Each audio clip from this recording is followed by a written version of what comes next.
Ok, bonjour. En fait, vous avez l'air pas beaucoup plus réveillé que moi, et assez intimidant. Euh, de quoi je vais vous parler pendant les quelques minutes dont je dispose?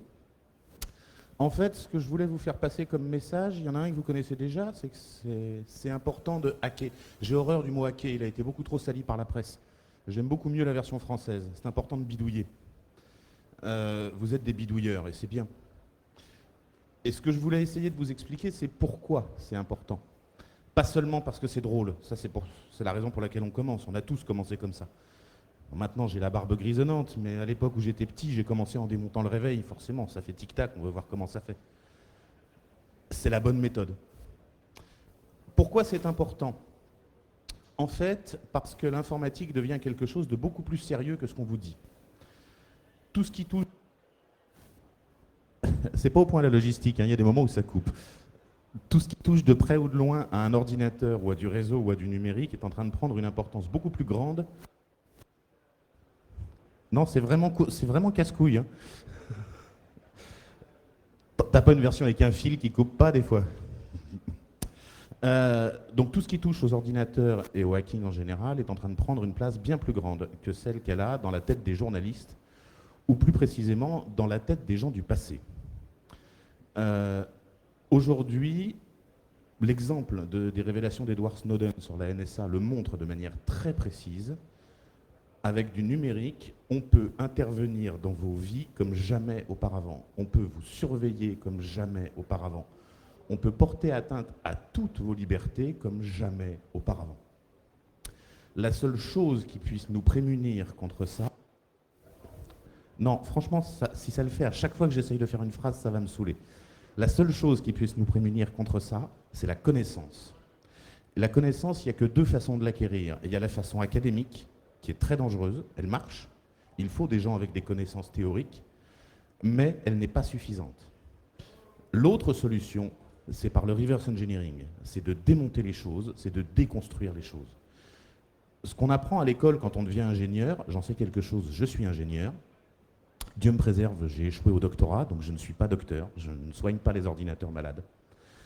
Euh, Ce qu'on apprend à l'école, c'est comment construire ce que les gens vous ont demandé. Ce qu'on apprend quand on bidouille, quand on hack, c'est comment comprendre ce que ça fait indépendamment de ce que prétend le fabricant. La seule personne qui peut comprendre si tel équipement m'espionne ou obéit à d'autres ordres que les miens, contrairement à ce que raconte le mode d'emploi, c'est un hacker. Celui qui peut démontrer que ma saloperie de téléphone Samsung là dans ma poche laisse un accès depuis des équipements qui ne sont pas les miens, aux contenus qui sont dessus, ouvre des accès pour que l'opérateur réseau puisse effacer les données sur ma carte, la seule personne qui peut démontrer ça, ça ne peut pas être l'ingénieur au sens standard du terme. Lui, il a développé ce que son patron lui a demandé, il a obéi à une spécification. Celui qui est intéressant là-dedans, c'est le hacker, qui en bricolant, qui en fouillant, qui en tapant sur le matériel, qui en cassant, a trouvé ce que ça faisait et qui était mal documenté, et a dit, OK, le matériel est capable de faire ça, pourquoi le mode d'emploi n'en parle pas, pourquoi la doc ne le dit pas, pourquoi c'est secret, d'où ça sort, à quoi ça sert. Ça, c'est un rôle important. Dans tous les systèmes technologiques, les personnes qui détiennent le savoir, qui sont capables de démonter, qui sont capables de vérifier comment ça marche, ont un rôle. Alors je vais vous faire chier avec un grand mot, mais c'est un rôle politique. C'est un rôle important dans la façon dont la cité vit. La politique, c'est la science qui s'intéresse à la vie de la cité. Et savoir comment les choses marchent pour vérifier à quel moment le constructeur vous fait un enfant dans le dos, c'est un rôle politique. C'est pas le même que celui de se faire élire, c'est pas le même que celui de savoir truquer convenablement une trésorerie de campagne. Vous voyez, pas comme l'UMP, il ne faut pas se faire prendre quand on le fait normalement. Mais c'est un rôle politique. Et c'est à mon sens un rôle politique beaucoup plus intéressant. C'est un rôle de vigie qui consiste à savoir ce qui se passe.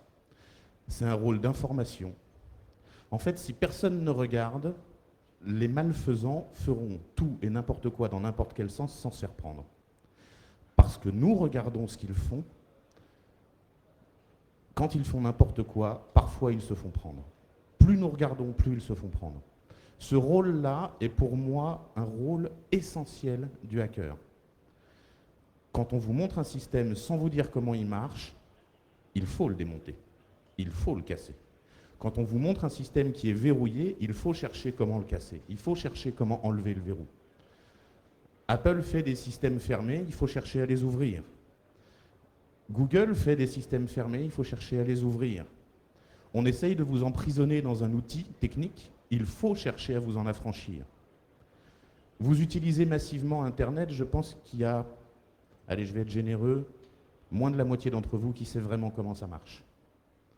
Je trouve que c'est un problème. Même les hackers ont une culture faible en matière de réseau. Et c'est un problème. Vous dépendez d'un outil dont vous ne savez pas comment il marche. Et cette dépendance à l'outil est une dépendance très forte. C'est-à-dire qu'aujourd'hui, il y a une quantité impressionnante de nos vies qui passe par les réseaux. Savoir comment ils marchent est pour moi quelque chose d'essentiel. Je pense que je dois être à peu près dans le quart d'heure que j'avais promis et que j'ai encore 5 minutes. Je peux même continuer à dire des choses. Donc voilà, pour moi, le point essentiel est celui-là. On a besoin de hackers. Si Snowden a décidé qu'il allait foutre sa vie en l'air pour nous révéler ce que la NSA fait, c'est précisément parce que ce type est un hacker. Il a eu les mêmes informations entre les mains que tous ses collègues. Lui, il a décidé qu'il allait en faire un usage inhabituel. Convertir un pèse-personne en poêle à frire ou en moulin à vent, c'est la même chose.